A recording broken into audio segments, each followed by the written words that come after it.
Hello, everybody. Welcome to episode 4 of That JRPG Podcast. Today's game is the legendary Xenogears. Certainly one of the most controversial JRPGs of all time. The one game that was supposed to be Chrono Trigger 2, and then Final Fantasy 7, and then thankfully it became its own thing. And I say thankfully because this is one of those games that it just needed its own identity. It needed to be its own thing. I just don't think it would have been a good idea for this to be Chrono Trigger 2 or Final Fantasy 7 or part of a series or part of this or a sequel or a prequel or whatever, no. This game was so good and the ideas were so unique and original that it absolutely needed to be its own thing. And thankfully, that's exactly what happened. Of course, that wasn't the original intent. Tetsuya Takahashi, the creator of the game, and his wife, Soraya Saga, developed this game. They created the story, they wrote the script, and they had these ideas, and these ideas were precisely offered as Chrono Trigger 2 or most likely Final Fantasy 7. And well, like I said, thankfully it didn't happen, but that was their original intent.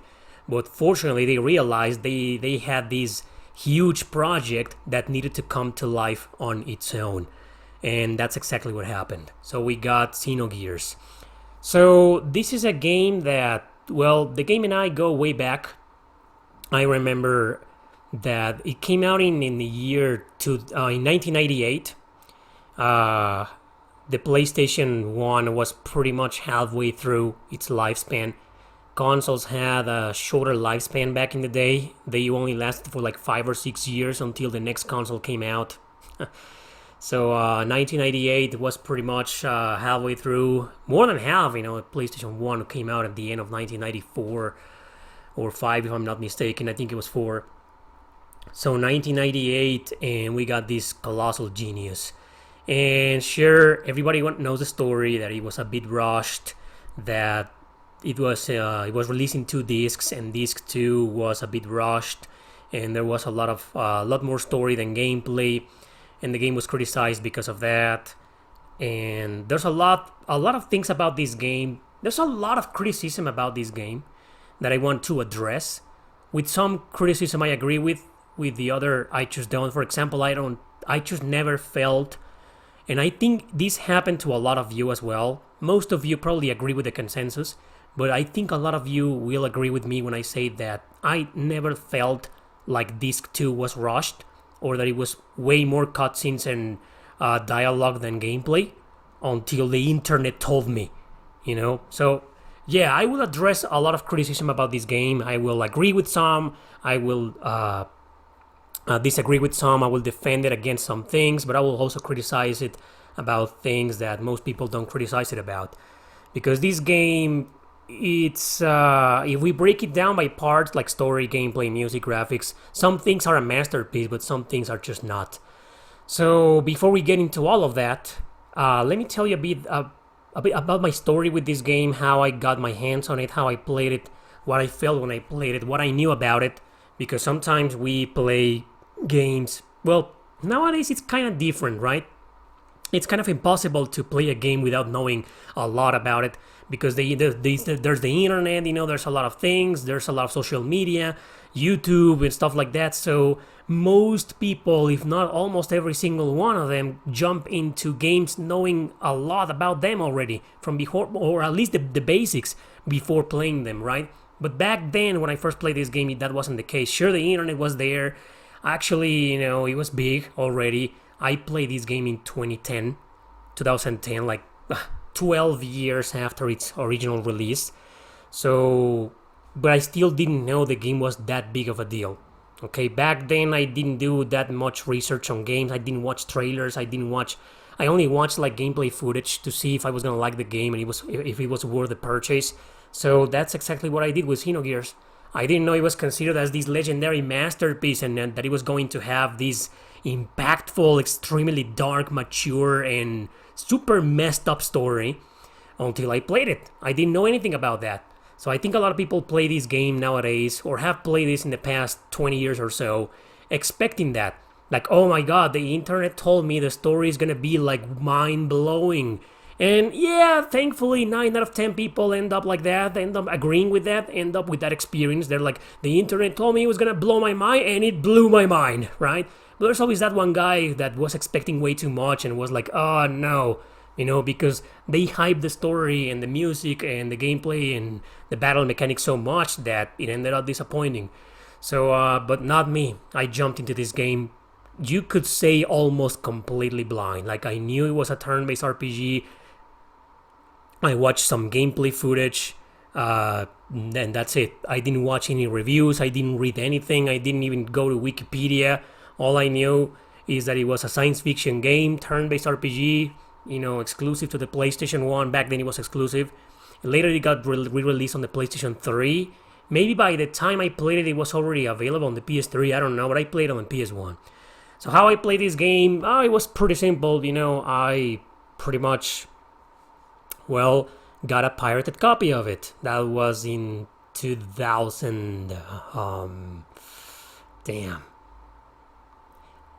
I think I made a mistake, I think I did play, here's my story with it. I beat it in 2010. Okay, that's what I've been trying to say, but let me start from the beginning to avoid even more confusion. So I think it was around 2006 or 7 when I got a pirated copy of it. And like I said, I had only watched maybe a bunch of gameplay. I've seen a bunch of screenshots and I saw some gameplay on YouTube maybe. And that was it. I was like, I want to play turn-based RPGs on the PS1. I don't care what type of game it is. I'm playing this, because bootleg copies were being sold for a laughable price. This piracy, yeah, I still have my copy, believe it or not. I have my physical original legit copy, and I also still own my pirated copy of it. So I bought it, and I played it. And like I said, I jumped into it completely blind, without knowing anything about it, and I didn't like it. I didn't like the damn game. I got stuck in I think it's like 2 or 3 hours in, so it's not gonna be a spoiler, don't worry, but there's a mission when the protagonist Faye is inside his robot, his mech, and so is Bart, one of the other main characters, the blonde guy with the eye patch, that guy. So they are in an underground area, and you gotta defeat a boss, and I just couldn't do it, man. The boss beat the crap out of me, sure, but I could have beaten that boss. All I needed to do was grind, and that was it. So I didn't even do that because, I thought the camera was trash, and the encounter rate was so annoying. I needed to go to a really far away place to grind, then come back and maybe heal. In fact, I don't even remember if you could heal in save points.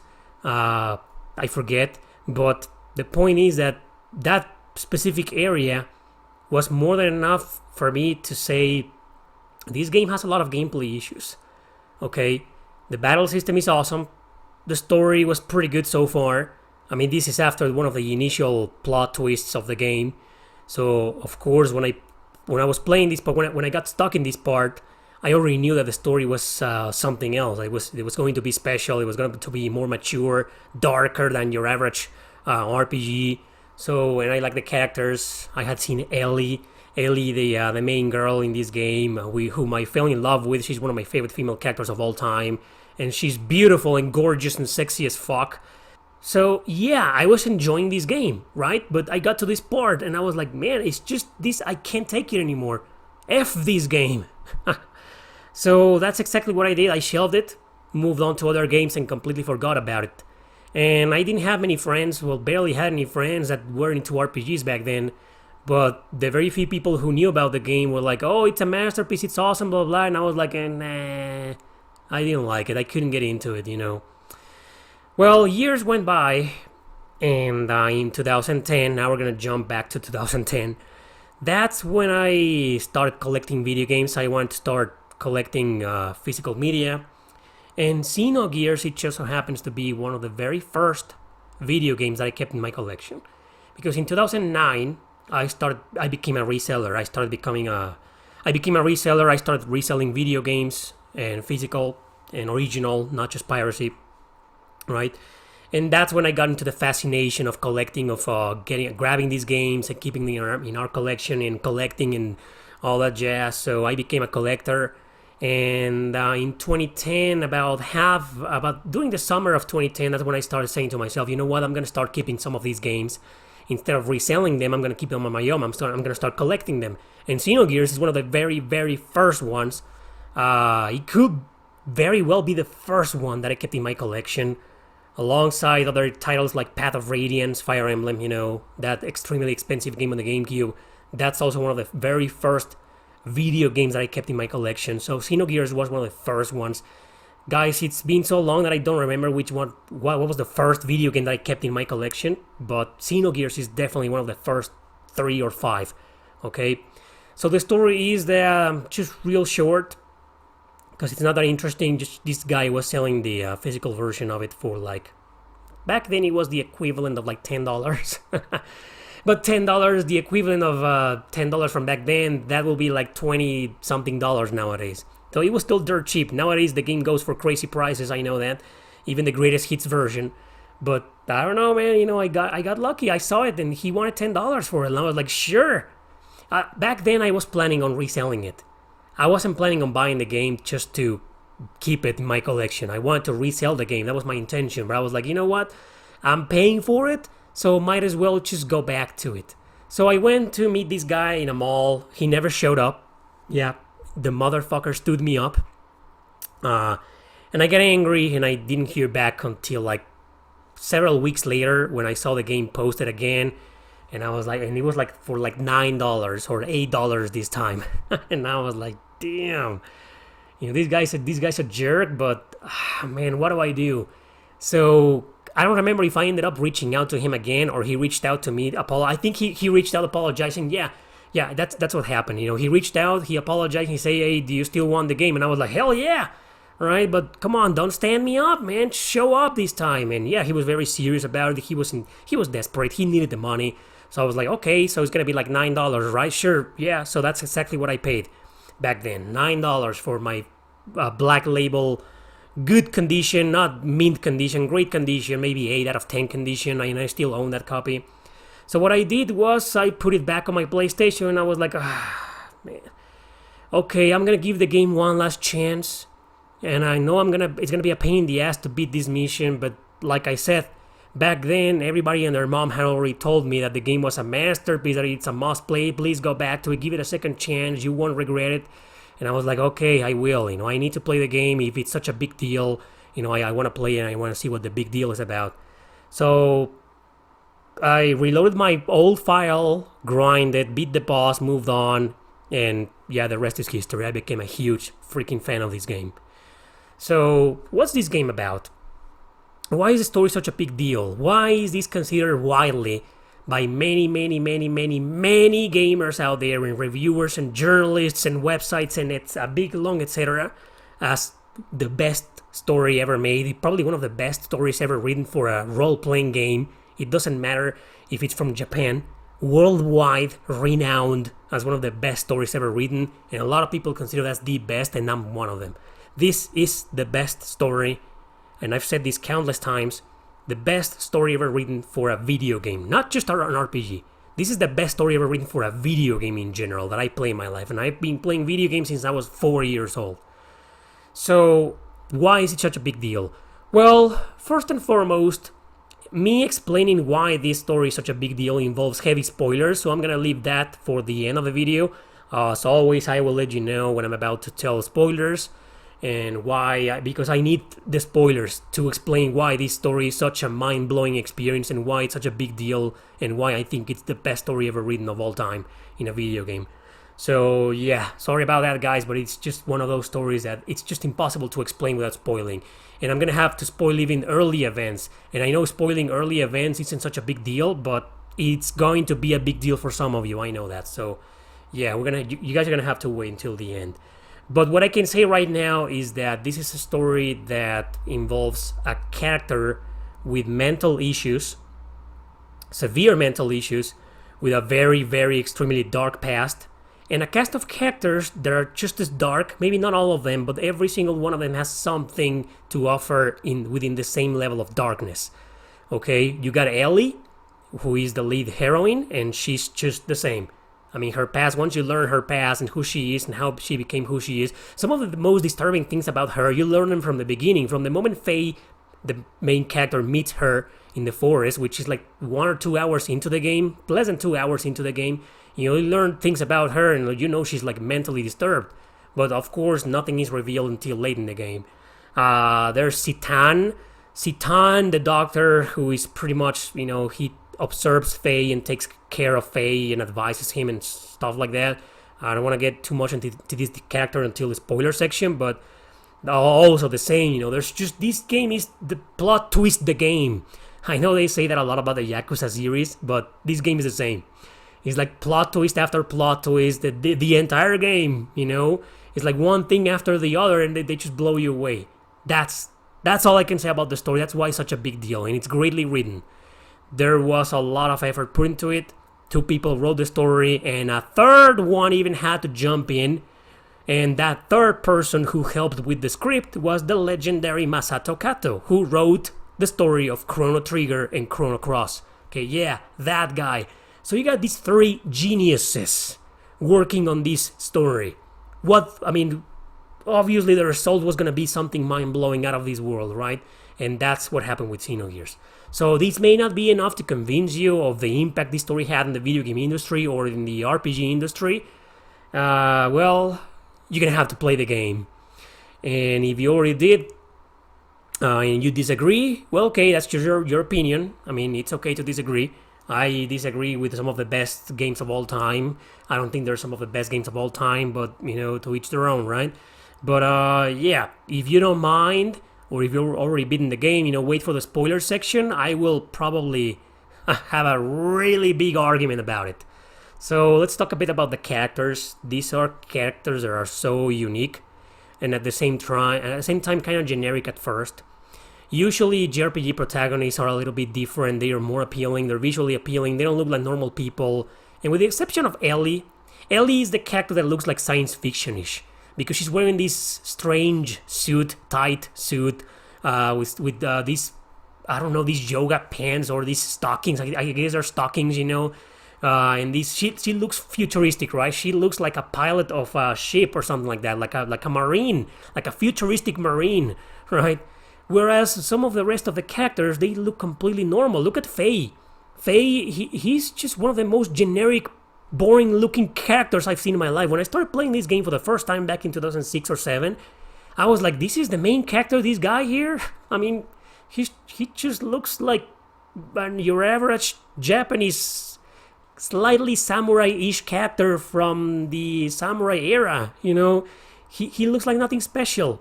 And then you get the other character. Citan looks kind of like, okay, his clothes are kind of a little bit more elegant from the medieval era of Japan, but he looks like meh. Bart, same. He's wearing an eye patch, and that's it. They look normal, and that's also what made them more interesting. Stand out on top of other RPGs. I was like, why are they dressed like this? And boom, man! The more you know about them, the more you realize how the developers, the writers, put way more thought into their personalities and their past and their actions and dialogue and decisions than on their freaking clothes. And that, to me, was one of the first things that I noticed. One of the first things that made me say this game is special. There's something interesting about this game. The same thing happened to me with the Suikoden games. I talked about this in Suikoden 2, the podcast, how some of the main characters themselves look like nothing special, like your average Joe. Like they should be NPCs. Like Joey looks like an NPC in Suikoden 2. Or here's the same. I look at Fade and I was like, he looks like an NPC, man. Yeah, but I was so glad to have judged them wrong. Man, if they look like this, they're gonna have this one heck of a personality, and they ended up having a heck of a personality. So let's start with Faye. Faye is the main character. I already mentioned he has mental issues, but I'm not going to spoil anything until the spoiler section of today's episode. So Faye is a character that at the beginning you are already interested. You're already hooked because you realize there's something weird about him. He has this personality that's calm and collected, depending on the situation, but in other situations, he goes bonkers, right? He goes crazy, he loses it, right? He's passionate. And he's a bit immature, and that immaturity shows during the first several hours of the game. And this is one of those characters that get a lot of growth, a lot of development. And near the end, when he regains his memories, because he is the classic amnesic protagonist, although his amnesia is not like, I don't remember a single thing, not even my name. No, he's not that. He remembers a lot of things. He remembers growing up in that village, and his name is Faye, and his friends, and blah, blah, blah. He remembers a lot of things, right? But a big chunk of his past, of who he really is, that's the big plot twist of the game. That's hidden, within his memories. And also because he has some mental issues. So this is a character that wins you over right from the start.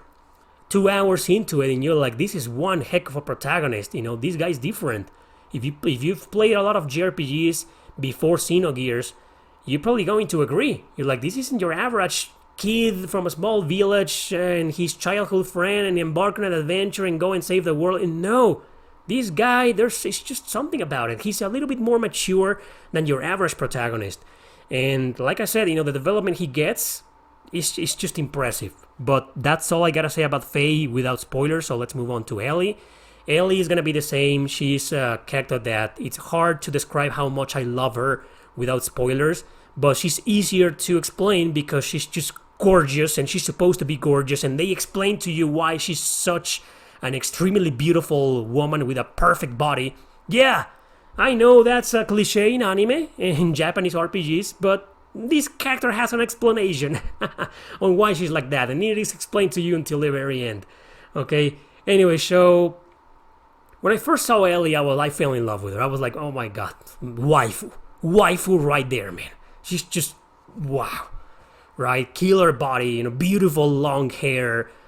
She's so pretty, and I was expecting, obviously, you can expect her to be a bitch, and she's not. She's also just like Faye. She's a very multi-dimensional character, a realistic character, a realistic personality, not one-sided, not single-minded or with tunnel vision. No, this is a character that she reacts based on circumstance, and that's exactly what Faye does in this game. Other characters in this game, which we'll get to in a bit, they are a little bit more one-dimensional or two-dimensional, we'll get to those, but Faye and Ellie, the two main characters of this game, they're so easy to relate to because they react different on every single situation. Ellie can be calm and collected and mature, and the next moment she can be extremely immature and get driven by her emotions, and be impulsive and stuff like that. So Faye's just the same, and how these two characters start connecting with each other, it's just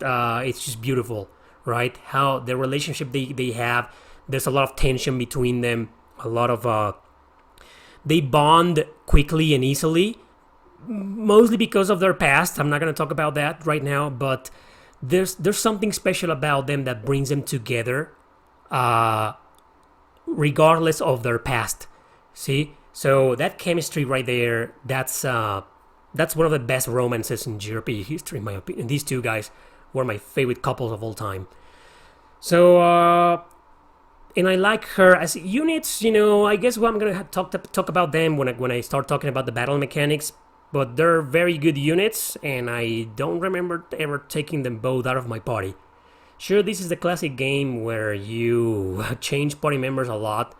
For the first half of the game, you can't change party members. You're stuck with just one or two people, and you gotta beat the entire mission. 9 out of 10 JRPGs are like this, if not almost 10 out of 10. You very rarely start with a full party.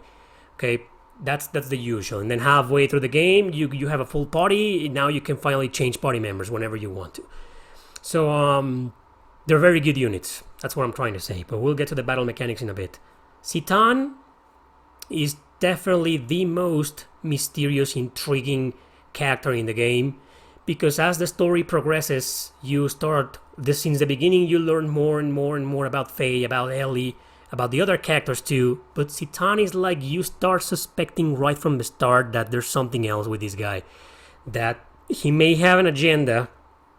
I'm not gonna say what kind of agenda right now because that's a spoiler, but like he's not what he seems to be or what he makes himself out to be, right? This humble doctor, intellectual and whatnot, there's way more to him than that, and that's what makes Citan such a special character. He is the character that's just kind of there at the beginning. During the first several hours, you're like, he's kind of forgettable. He's not that important. He's kind of boring, and no. The more you learn about him, and halfway through the game, when you finally realize who this guy really is, it's just messed up, man. It's messed up, and all of a sudden he becomes the center of attention for a while, and you're like, man, what a character, right? Interesting character, interesting fella. And I think the game needed a character like this, who's supposed to be kind of like the caretaker, kind of like the mature, the adult in the party, the one making the reasonable decisions, the one that is knowledgeable. Most JRPGs have usually a character like that, not all of them, but most of them end up with a character that is like that like he oversees the party. He's like not exactly the leader. Obviously, Faye is the leader, but the guy that's like behind the leader, like like a prime minister or something, like an assistant, but like the one making all the reasonable decisions. So characters like this, like Citan, make perfect contrast with characters like Faye. But whenever Faye goes immature, Citan is right behind him to get him back in control or something like that. Okay, so and Citan's role in that, they took that role. The writers took that role very seriously, and it makes perfect sense why Citan is the way he is and why he behaves that way around Faye. So next is Bart.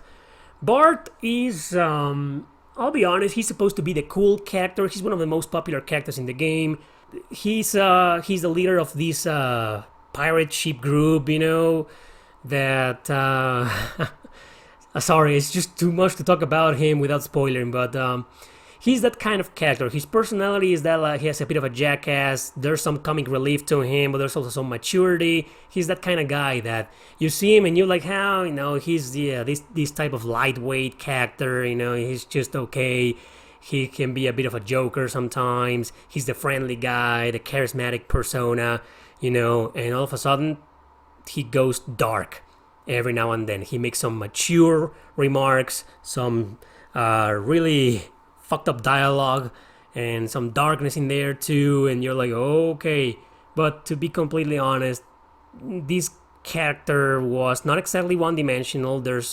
I think Bart is also one of the most multi-dimensional characters in the game, but I found him way more cliche than what he was supposed to be.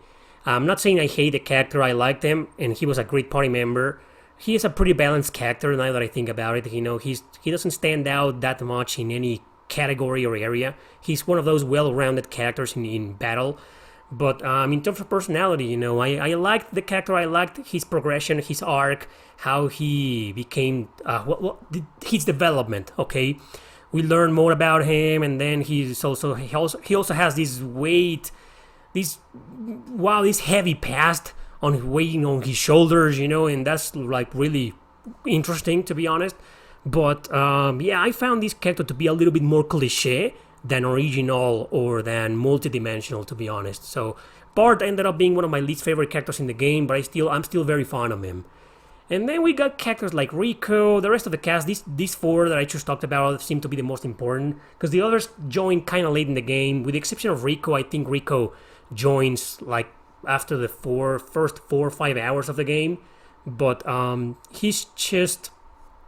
I'll be honest, I found Rico more interesting than Bart. Well, eventually, sorry for the small spoiler, but eventually the characters Faye ends up in a prison city.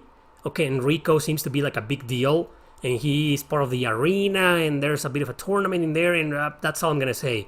So Rico is a big, bulky guy that looks a lot like Blanca from Street Fighter. He's that kind of guy, and he comes off as a tough guy, like a corrupted guy, like maybe a little bit of an evil personality, but also like a tough, like everybody looks up to him, and he's the leader type of guy, that person, okay? And he gets a very interesting development, but unfortunately he just doesn't get the best development. The best development, in my opinion, was there for the first 4 main characters I just talked about, and maybe a few others, like Billy, for example. Billy is supposed to be this character that's religious, not freak, but he's very religious. He takes care of an orphanage. He's very devout, and there's some more things to say about this guy, but he kind of lost me. I remember when I first played this game, he just seemed cool, like a cool character. He is a cool character too, cooler than Bart in my opinion, even though he's like a religious type of person. But for some reason I thought he was gonna be like a badass character and he was gonna get this development and this dark twist to him and stuff like that. But no, he kind of disappointed me in terms of development. Sure, he does get his development near the end. He grew up, he's more mature, his vision of the world has changed. He has a more reasonable and well-grounded perspective. Yes, but I was just expecting a little bit more out of this guy, like some kind of messed up plot twist, like he was just gonna break, or he was just gonna reject religion, or I don't know, man. I was expecting a little bit more of a darker development for this character. And sorry for this small spoiler again, but he just doesn't get it, And at the end, he was like, this guy is just okay. So I thought he was gonna be one of my favorite characters, and now at the end he was like, he's okay. The last three characters are a topic of its own. There's Maria. These are the three characters that are a little bit more one-sided, more cliche, more tropey. Maria is supposed to be I don't want to say the idol type of character, but the cute, kind of lowly type of character. And I love her, I never found her annoying. She's, I like this character, but to be honest, I will have to replay the entire game again to remember more about her and talk more about her, because she was kind of forgettable for me personally. She's a good character, but she's more of the mage type of character, and I never found it that useful. So she was just an unmemorable character for me. But she is that type of trope. I'm not stupid. I know what they were trying to do. Tetsuya Takahashi, you are one of the greatest geniuses in storytelling of all time, but you can't hide the fact that either the studio forced him or suggested him to create a character like this, or he thought it would be a good idea to create a character like this. But at the same time, I think it's more the latter, and I'll explain why. It's because of characters like Maria, and also characters like Bart, and also characters like Choo Choo or Emeralda, that you also realize that no matter how dark and mature and whatever the story of this game is, it's still a JRPG. It's still about the power of friendship. It's still about fighting God. It's still about, you got the classic legendary JRPG cliches of what makes an RPG an RPG. Well, more like what makes a JRPG, right? So, despite being so mature and dark, I feel like it kind of needed characters like Maria or Choo Choo, not just for comic relief, but to offer some kind of light to all the darkness and all the extremely psychological and philosophical messed up stuff that's going on in this game. Okay? Because, well, at the same time, I don't think it kind of does. I'm an author myself, and some of my darkest books have no characters like this, but maybe they could have benefited from characters like that, or maybe they could have benefited for a little bit more comedy. Okay? Well, I'm not sure about that. Okay? I don't think so. But for a JRPG to make it more appealing to people, maybe they thought that the game or the story needed characters like this, like Maria. She's not comic relief, okay, but she's like the cute young girl and kind of delicate and kind of like, she wants to grow up and doesn't want to be treated as a child. She's that kind of trope. So I never found Maria that interesting. Choo Choo is the creature that can also act as one of the big machines. Yeah, it's a pretty interesting character in battle. But in terms of personality, she's comic relief. Nothing else. She's just there for the sake of being cute, for the sake of the game having a mascot character, and for the sake of being comic relief. And she does get development. There's she's kind of in love with Faye, and that's funny. It's so funny how they handle that in the game. She's kind of funny. She grows on you, Choo Choo. But yeah, at the end, she does get the development she kind of deserves, but she's just there for comic relief. And finally, Emeralda. I'm not going to say anything about Emeralda because, well, she's the last party member to join. She joins kind of late in the game. Actually, if I'm not mistaken, she joins until the second disc. So, yeah, pretty damn late. And talking about her reveals certain spoilers of the lore of the game and how she's connected to Faye and why she joins, right? But just real quick in terms of personality, She's the kind of character, she's the kind of machine type of character, or serious, or poker face kind of character, that she's expressionless, kind of emotionless. And little by little, in what little development she gets in the game, because she joins pretty late, yeah, she starts being a bit more emotional, more expressive, and grows up. And there's a side quest that makes her grow up into a full adult woman, which is pretty interesting, by the way. I do recommend doing the side quest, and look it up online or a guide or something, so you can know what to do and how to do it and when to do it. But yeah, that's all I want to say about her. She's also a trope. It's an interesting trope. I'm kind of attracted to tropes like that. There are like the quiet protagonist that has emotional, it's expressionless, and then slowly she starts letting loose. She starts opening up. I like that type of character, that type of trope, and that type of development. But nothing changes the fact that she's a stereotype. Okay guys, before we move into the gameplay, let's talk a bit about the music. Everybody knows it's a masterpiece of a music. The soundtrack is incredible, composed by Yasunori Mitsuda.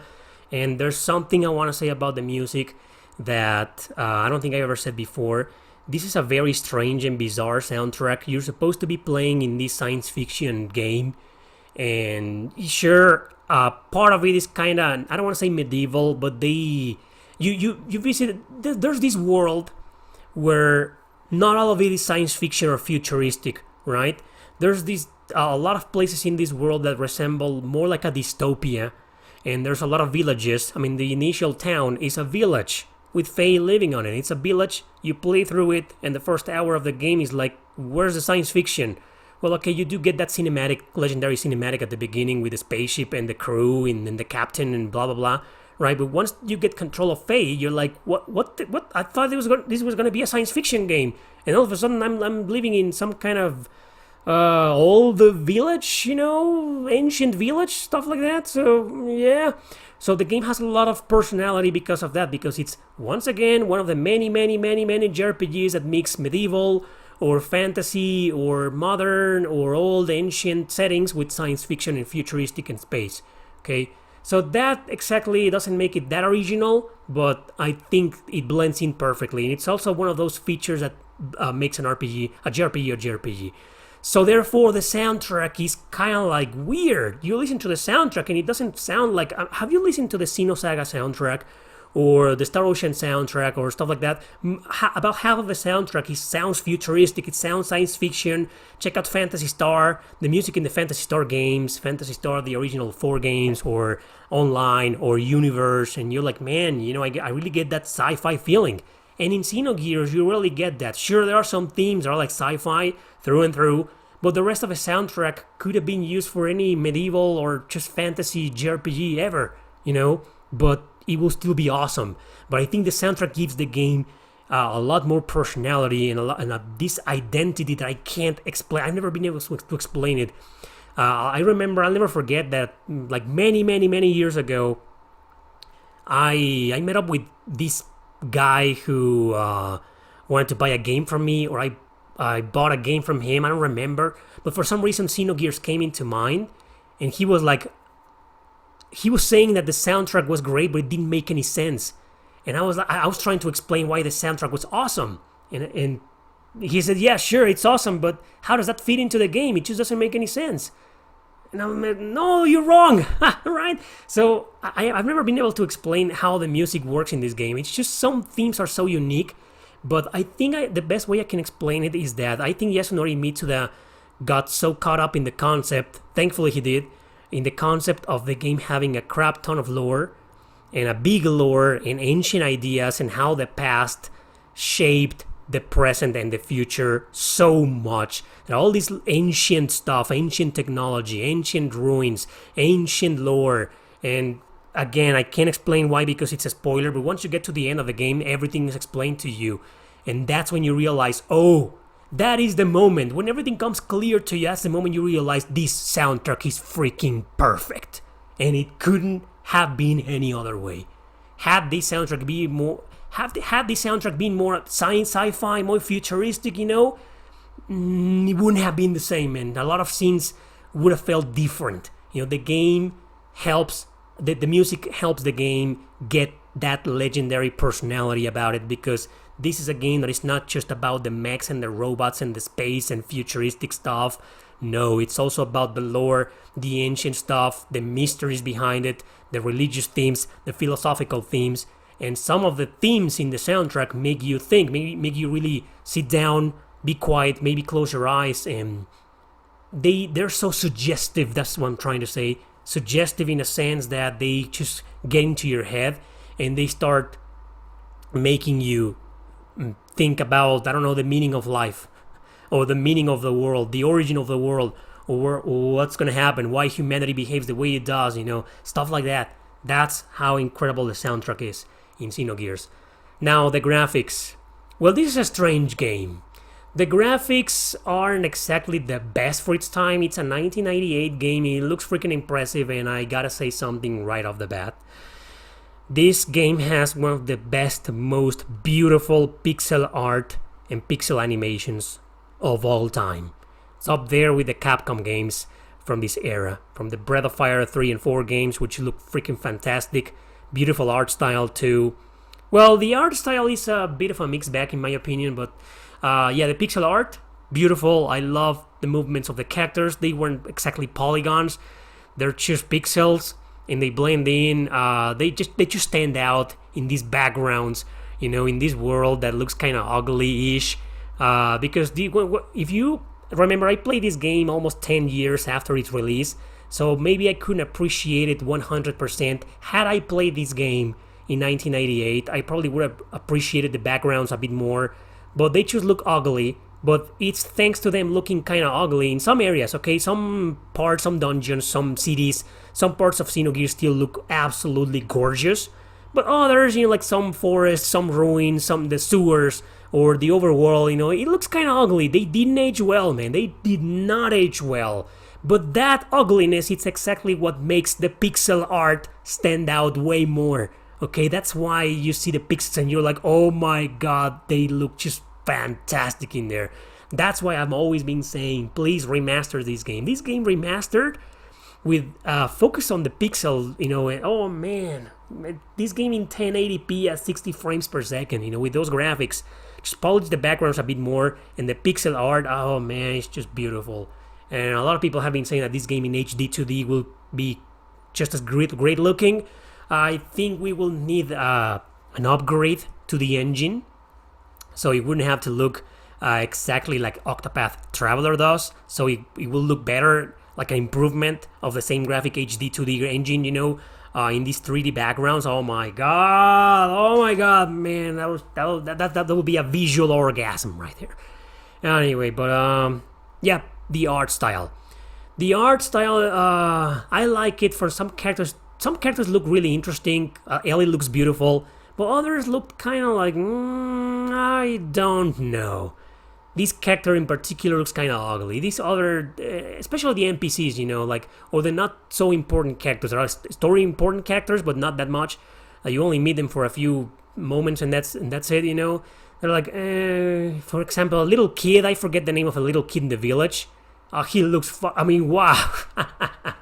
Look at that guy. What an ugly kid, man. Poor guy. He looks so freaking ugly, right? And yeah. But anyway, the characters look... I like the art style. I'm not trashing the art style. I like it. But it can be a bit of a mixed bag sometimes, depending on the character. Some characters look fantastic, phenomenal. Others are like... they kind of ugly. Still, I think in terms of art style... What's interesting about the art style is that... I'm not going to say it aged well or not. It's not about aging. It's about this game is a product of the 90s. You look at the art style of this game and you don't get art style like this anymore nowadays. You just don't. It's rare, right? It's pretty rare. And it's usually in AA games or indies, right? So you look at the art style and it's a product of the 90s. It's the game's so 90s that the character design, the mech design, how the mechs are designed, the robots, the giant machines, the giant knights, how they're designed. That's so Gundam of the 90s, man, of the 80s. It's just a product of its time. And whether you think this art style aged well or not, that's beside the point. I think it's legendary and it's going to be there forever. And it's one of the first things that come into my mind whenever I think of Xenogears. Yeah, so overall amazing graphics, but yeah, the backgrounds, it just they didn't age very well. They look freaking ugly. Moving on to the gameplay. Well, I've been saying for years that this game didn't age well. Let's leave the battle system aside, okay? The combat is another thing. The combat in this game is freaking amazing. I'll talk about the battle system in a bit. When I say gameplay, I mean everything else that is not the battle system. The interface, the menus, the exploration, the camera, the moving around, the side quests, the going from point A to point B, the random encounters, the difficulty, yeah, you know what I mean, the exploration. That's what I mean by gameplay.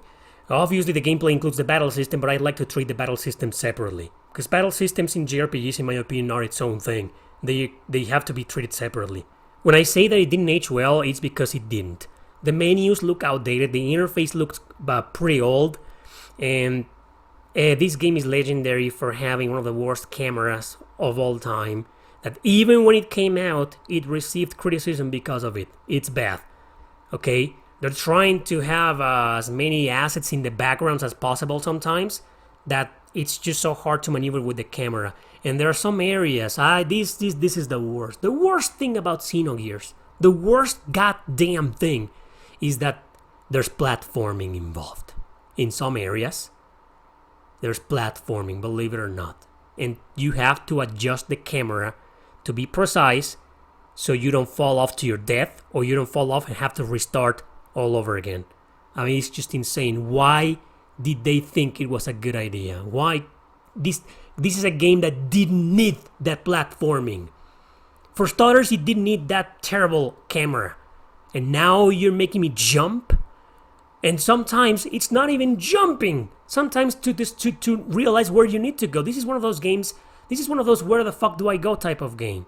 But it's not because it's cryptic. It's because you get lost so easily because of the camera. And because the map is just bad. Okay? You have no clue where to go. Most of the time. You get lost so easily. And the icing on the cake?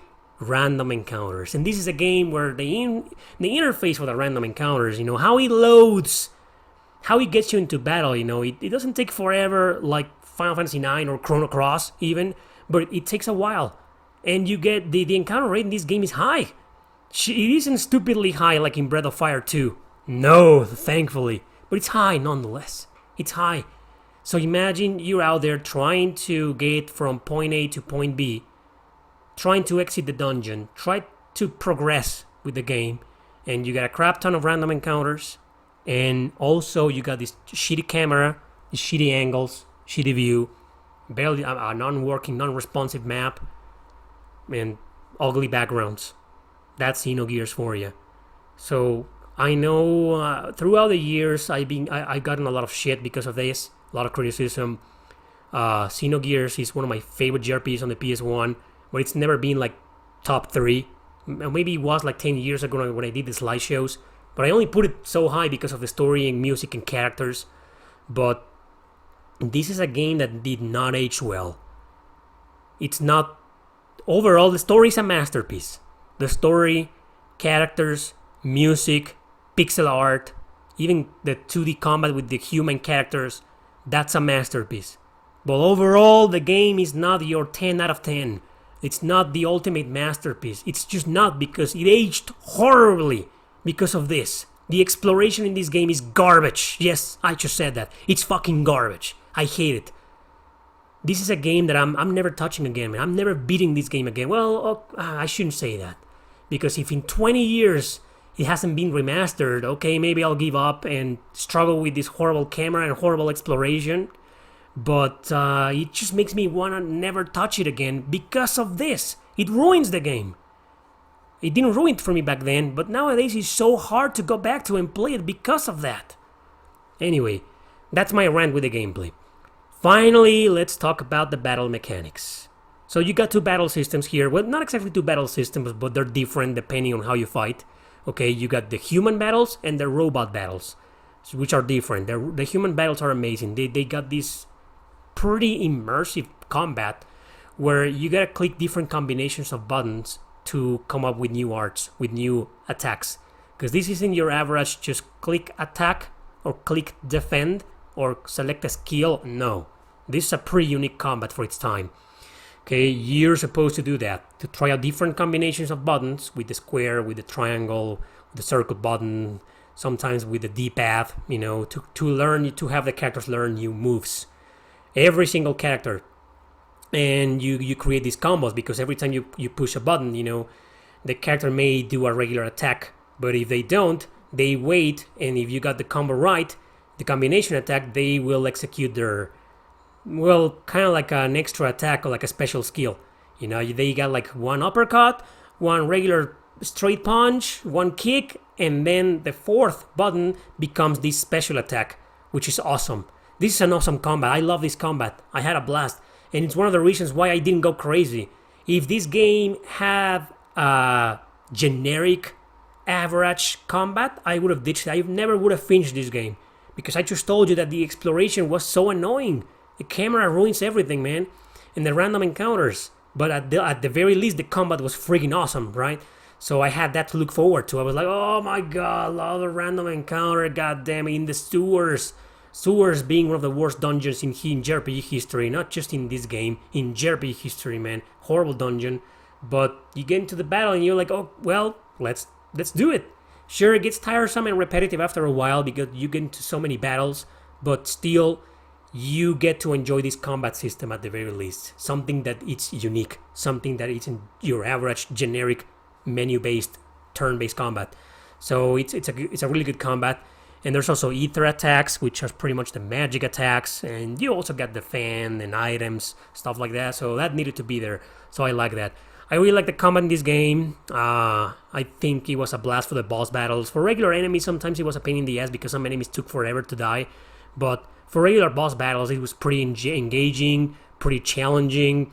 This game has some difficulty spikes, but I don't remember a single spike that is like absolutely ridiculous, No.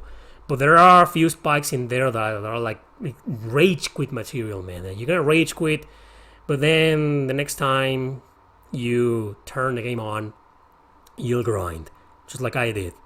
Yeah, this is a game that can be overcome by grinding. Except that, well, it's kind of tricky. The enemies are always kind of adjusted to your level. They don't exactly level up with you, but they're kind of like adjusted to your level. So, but you need to grind to maybe learn new moves, earn more money, increase your character's stats. Grinding is, it's not like in Final Fantasy VIII, where grinding is kinda useless. Okay, it's more useful. Grinding is a little bit more useful in this game. But it's not like you'll be able to always to grind for 10 levels and completely overpower and overlevel the next boss. You're not going to be able to do that. Okay, that's why this game is very challenging, but it's not like super hardcore. No. Is it one of the hardest JRPGs on PS1? No, man. No, it's just not. They really thought this through. They said, okay, if we're gonna do this penalty for the grinding, we're gonna have to rebalance the difficulty a little bit, and that's exactly what they did. So it isn't impossible. And some of the hardest battles, in my opinion, were with the mechs. So let's talk about the mech battles now. There's something else. To be completely honest, I wasn't the biggest fan because of one simple thing: the fuel. These machines need fuel to work. It makes sense. It's realistic. It's logical. But come on, it's a video game. They could have removed that system, no problem. They could have removed this maintenance system that the machines need to work. Why add a fuel system? It's just, and you gotta spend an entire turn to recharge while the enemy kicks the fuck out of you. It's not that annoying. It's still a good combat. I liked it, but I just think this fuel system and the fact that you need to spend a turn to fuel, and it doesn't refuel everything. You need to spend several turns to refuel everything. Man. I don't know, it didn't ruin the battles for me, but it was a completely unnecessary penalty. Sure, it added more realism and more personality to the battles, but I didn't find it fun whatsoever.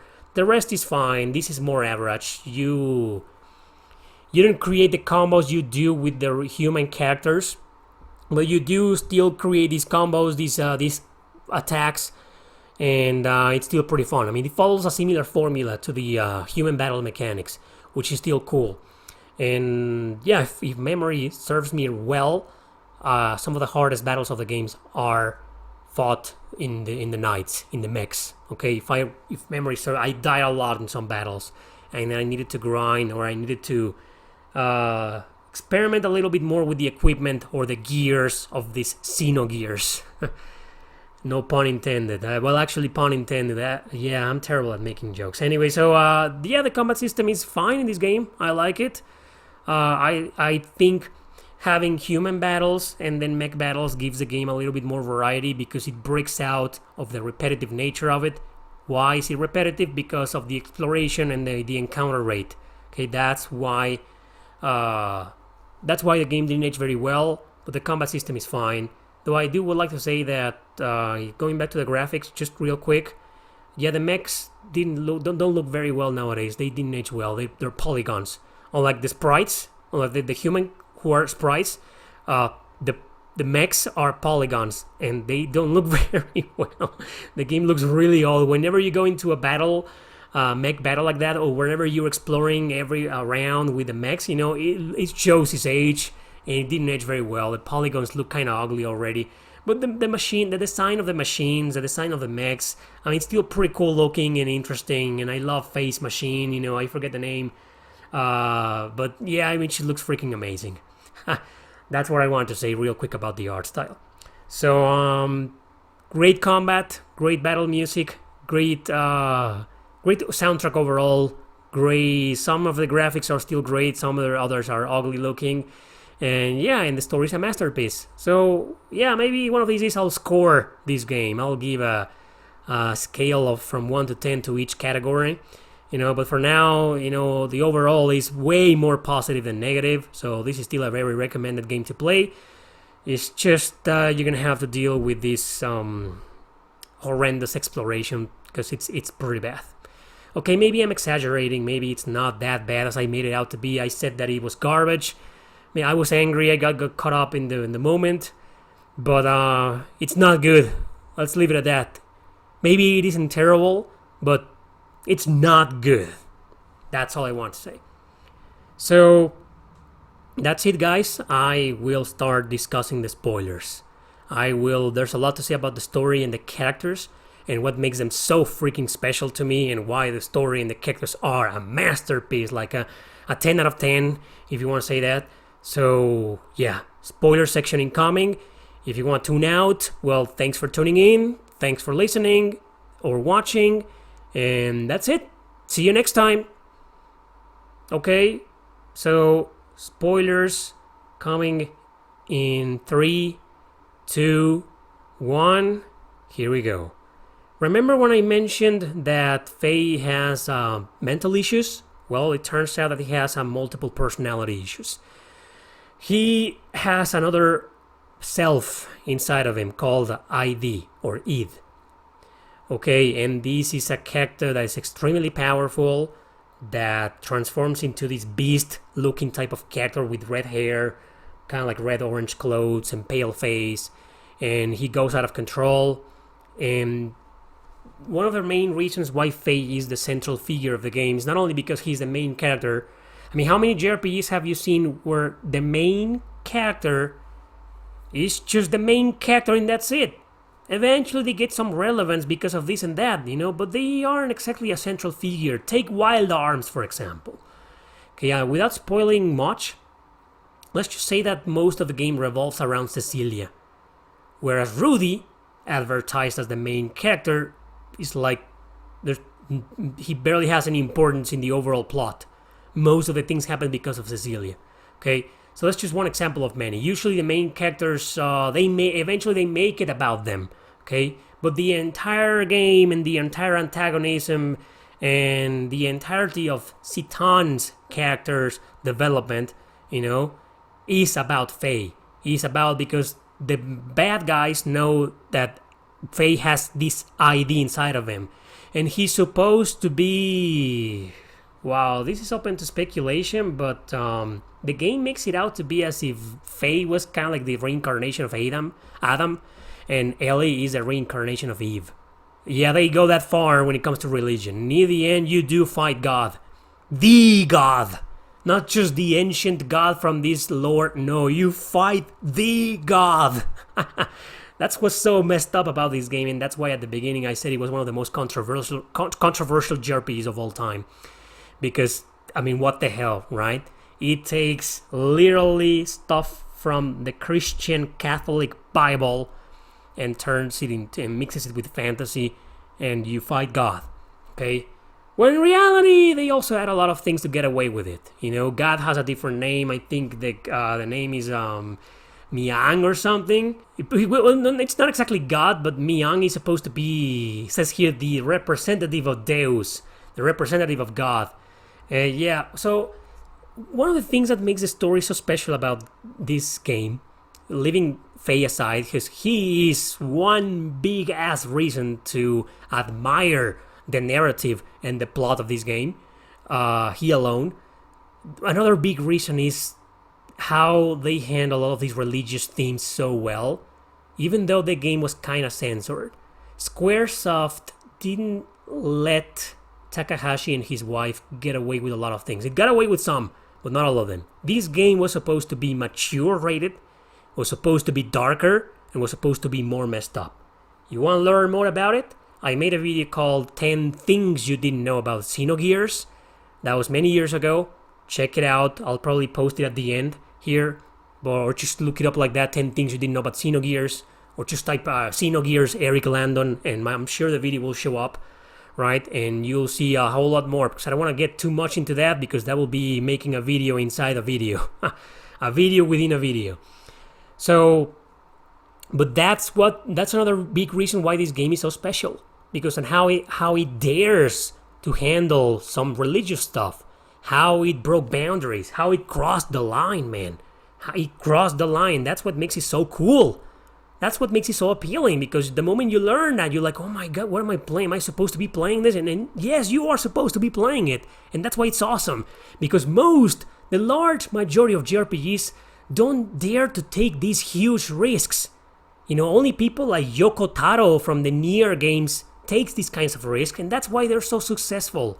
You know, these games like Xenogears took a big risk back then, and still, because of budget and because of issues with Squaresoft and because Takahashi didn't like the company and eventually he quit, we all know that, because of a lot of stuff that happened. Refer to my video, or I also did a what the hell happened to Xenogears video. Check that one out if you want to learn more in detail. Because of a lot of these issues, there was a lot of pressure, and the story was rushed. This was supposed to be one of those... You know how Final Fantasy 8 and 9 got 4 discs? Mostly because of the cinematics? Well, this game was supposed to be that way. It was supposed to be 3 discs.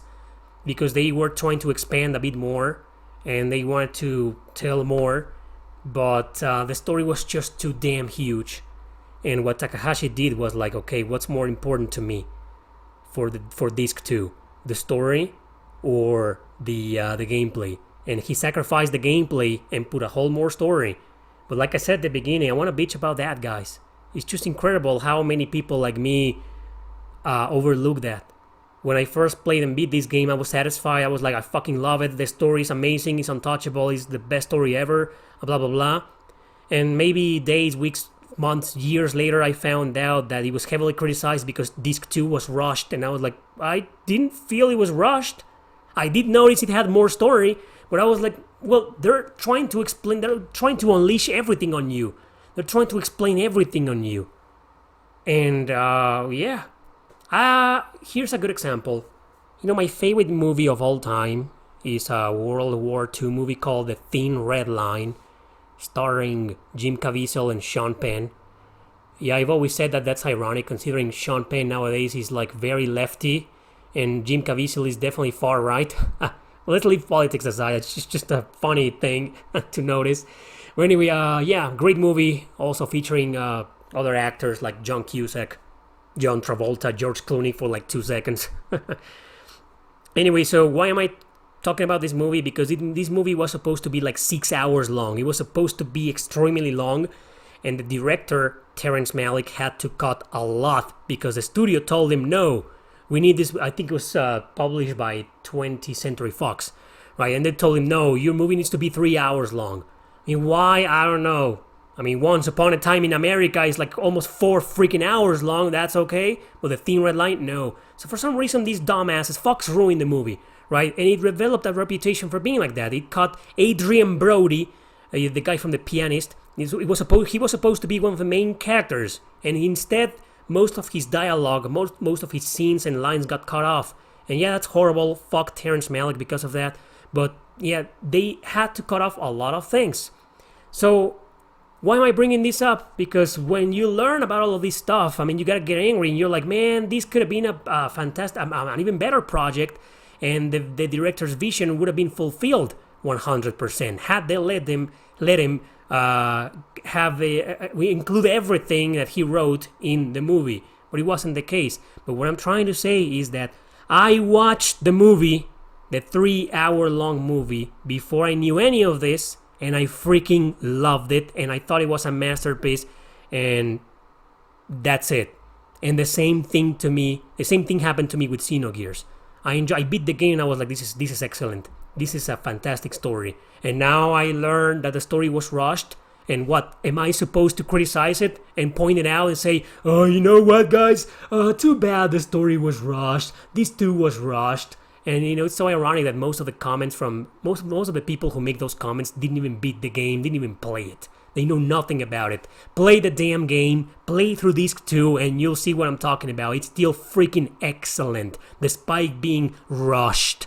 That's what I'm trying to say. I'll defend the story in Xenogears and how it was handled in the game and how it was implemented in the game till my dying breath, man.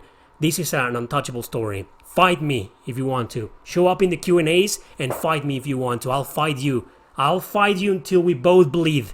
I'm that serious with the story of this game. It's excellent. And rushed or not, it turned out to be incredible. That's what I'm trying to say. So... going back to the story and the spoilers, well, because I didn't know it was rushed, I did find some things to be extraordinary and daring and risky. And one of those things is Ellie. Ellie is a character that's just as fucked up as Faye. She doesn't have a multiple personality or mental issues. Well, the same level of mental issues he has. But she went through something really harsh. People died around her. And she can't get over it, and she has this tragic past too, and this impressive character development in the game that's so emotional. Like I said before, sometimes she can be so mature and responsible and reasonable and, based. But then all of a sudden she goes nuts. She loses it, not on the same level as Faye, changing personalities and transforming into this monster. She loses it and she goes pretty emotional and she makes some harsh and rash decisions that affect the story.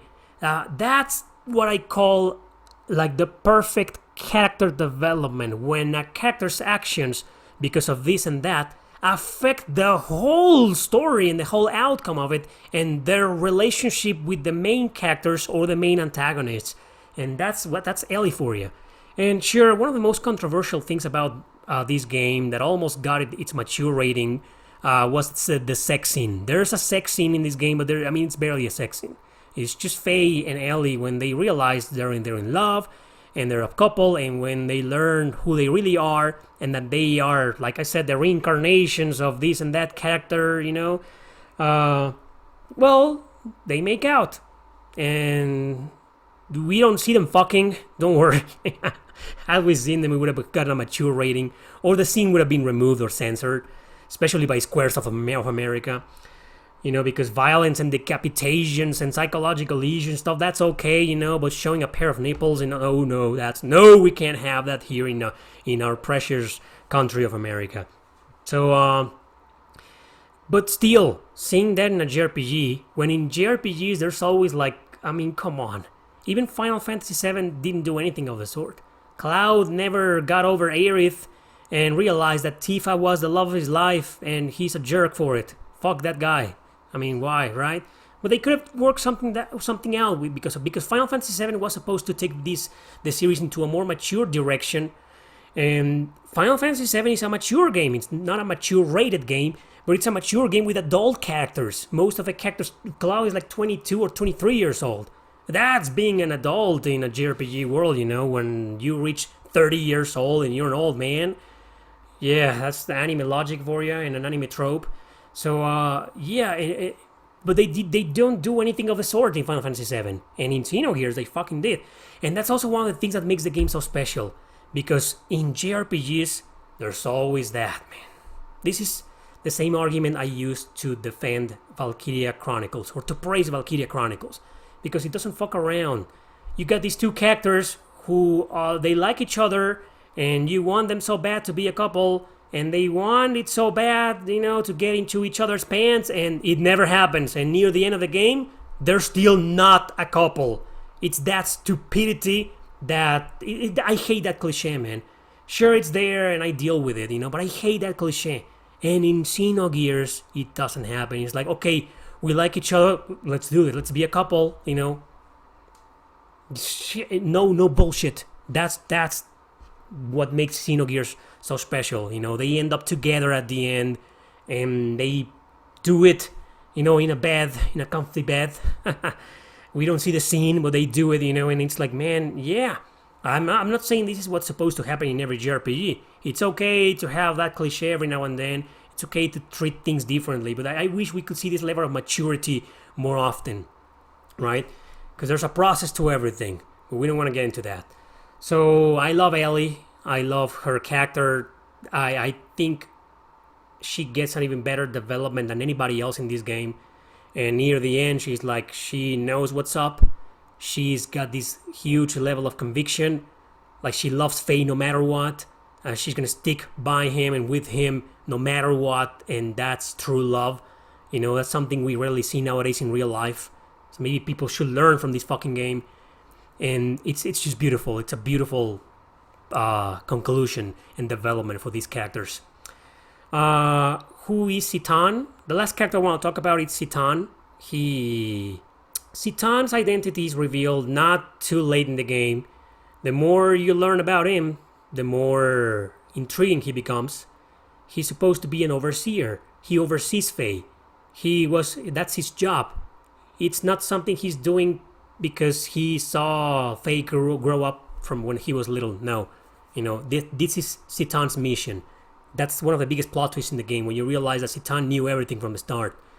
And that he knew Faye was holding this powerful being inside of him, this identity, this ID guy inside of him. And that is why after the first couple of hours of the game, Faye goes berserk in his Weltal. Weltal, I think that's the name of the mech he boards. He destroys the village and kills almost everybody. That's one of the biggest tragedies in the game. So because, sure, the small village where the protagonists start getting burned down, that's a cliche. We've seen 1,000 JRPGs that start like that. But how many have you seen where the main character is responsible for that? And not only that, he killed almost everybody. Everybody he cared for, everybody he loved and grew up with, he fucking killed them all.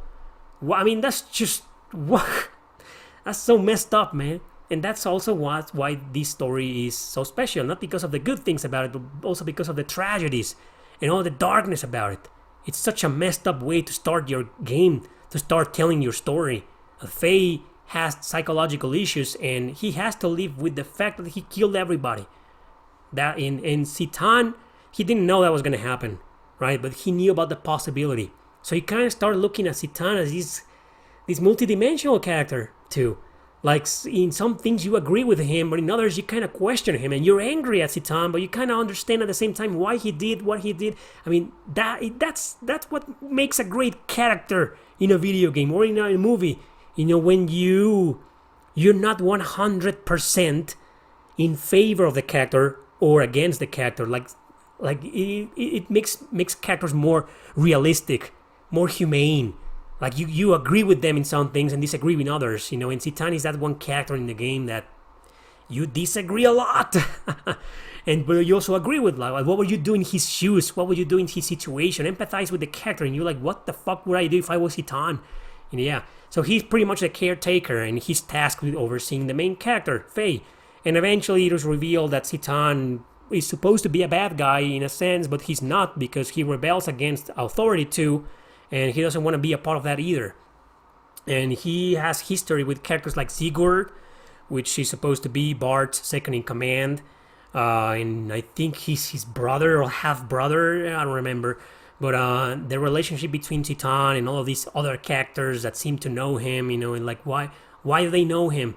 And when everything is revealed little by little, the past this guy is weighing on his shoulders, it's just messed up. That's what makes the characters in the story so great.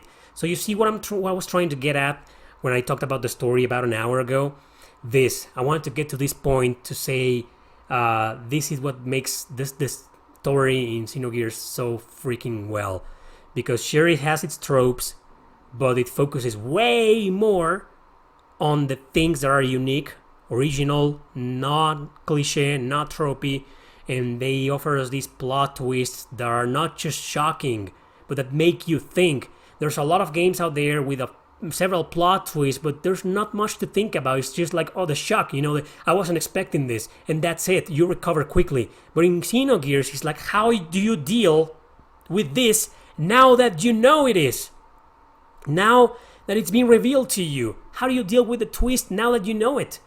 It's the aftermath. It's what comes after that makes this fascination with the story of the game. And now you see, that's why this story is considered as one of the best stories ever written in a video game. And in my opinion, the best of all time. Because there's just so much going on at once. Because there's a lot of games out there that have like 2 or 3 plot twists maybe. But only one of them is that impactful. The others are like, meh. Nier, Gestalt, or Replicant has these plot twists are like, man, it's the same. Like, it makes you think, like, what am I gonna do now? Like, what? I mean, your whole perspective changes considerably, drastically, and that's Xenogears for you. Almost every single plot twist is the same. It's like it changes the whole how you were viewing the game. Remember when I mentioned at the beginning that this is a story that starts kind of like in a setting that's not really science fiction. Like, where's the science fiction? Why is Faye in a small village? Oh, they're gonna play that cliche again. The village is gonna burn down, and Faye is gonna start an adventure. But how that cliche is treated, it's a cliche that is destroyed, And then he moves on then he meets Ellie, and then Ellie, we go through Ellie's memories for a bit, and he's like, what's going on here, That's how it impresses you. That's how it impresses you, and how he addresses these philosophical themes. Because there's a lot of philosophy in this game, and a lot of writing and narrative based just on that, based on all of these issues, based off all of these perspectives, all of this philosophy, all of this psychology, and it's just amazing. It's another level of writing, to be honest. I love Tetsuya Takahashi. And I love the story in the Xenosaga trilogy. I love the story in the Xenoblade. I mean, these two universes, Xenosaga and Xenoblade, are amazing. They are great. I love them just as much as you do, probably. But they aren't on that level. They come close, especially Xenosaga, in my opinion. Xenosaga also has this level of mind-blowing philosophy and psychology with the characters that you rarely find in JRPGs. But it just doesn't come close to Xenogears. How the story was written and handled, it's just something else. It's something else. If you haven't played the game, play it. It's totally worth it. It is worth suffering through the gameplay and the exploration on the camera just to see the story expose itself and expose many things about humans, humanity, society, culture, and religion and philosophical beliefs. It's impressive. That's why this story and the characters are such a big deal. And that's it, everybody. That's my take on Xenogears. Hope you enjoy this podcast. Thank you for listening. And remember, the game's still worth playing despite its issues. I know a lot of you are still waiting for the game to be miraculously remastered by Squaresoft or Square Enix. But chances are that's not going to happen. But if it ever does, I hope they do it right and they do it justice and don't give us a censored version or an altered version with hidden agendas or an action RPG or something like that. People need to see the level of expertise in terms of narrative and writing this game has, and also in music. That's it, guys. Thanks for listening, and see you next time.